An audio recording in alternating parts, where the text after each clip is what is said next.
السلام علیکم ورحمۃ اللہ وبرکاتہ۔ ارذل العمر، آپ جانتے ہیں ارذل العمر کس کو کہتے ہیں؟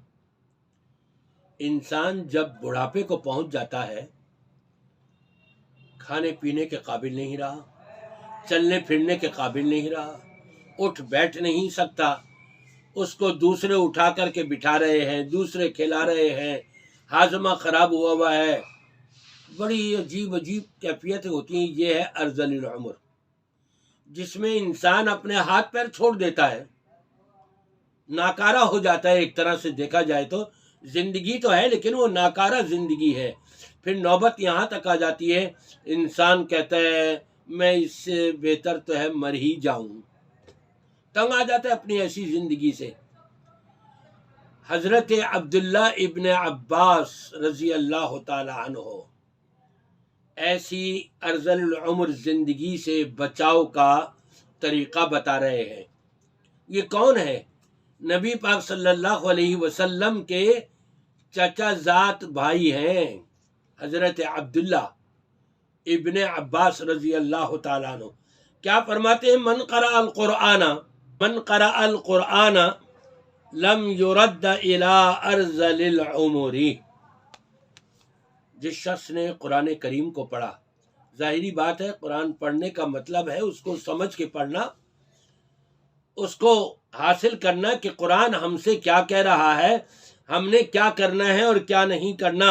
جب اس طور پر جو قرآن کو پڑھے گا تو فرماتے ہیں کہ وہ ارذل العمر کی طرف نہیں لوٹایا جائے گا۔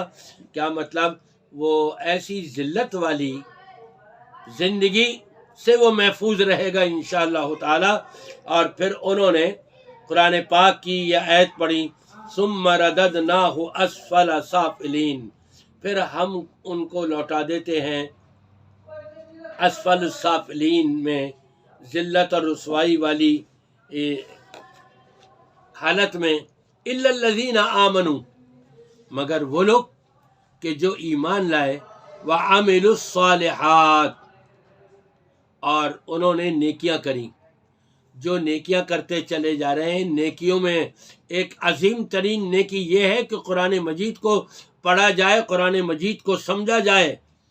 تو حضرت عبداللہ ابن عباس رضی اللہ تعالیٰ عنہ فرماتے ہیں الذین قرأوا القرآن، یہ وہ لوگ ہیں جو ایمان لانے کے بعد اعمال صالحہ کرتے ہیں، جو قرآن کو پڑھتے ہیں، یہ وہ لوگ ہیں قرآن کو سمجھتے ہیں، قرآن کو سمجھ کر اس کے مطابق اپنی زندگی بناتے ہیں، یہ لوگ ہیں۔ اگر بڑھاپے کی ذلت اور رسوائی والی زندگی سے بچنا چاہتے ہیں تو سب کو چاہیے کہ اعمال صالحہ کا ذخیرہ کریں، اپنے آپ کو ایمان کے اندر پختہ کریں، پختگی پیدا کریں۔ المؤمن القوی خیر واحب الی اللہ من المؤمن الضعیف، نبی پاک صلی اللہ علیہ وسلم نے فرمایا جو اپنے ایمان کے اندر قوی ہے، مضبوط ہے، یہ ہے اللہ کا محبوب۔ جب اللہ کا محبوب ہو گیا تو اللہ تبارک و تعالی الی ارذل العمر کی طرف جو لوٹا دیا جاتا ہے، اس ذلت اور رسوائی والی زندگی سے، عمر سے محفوظ فرما دے گا۔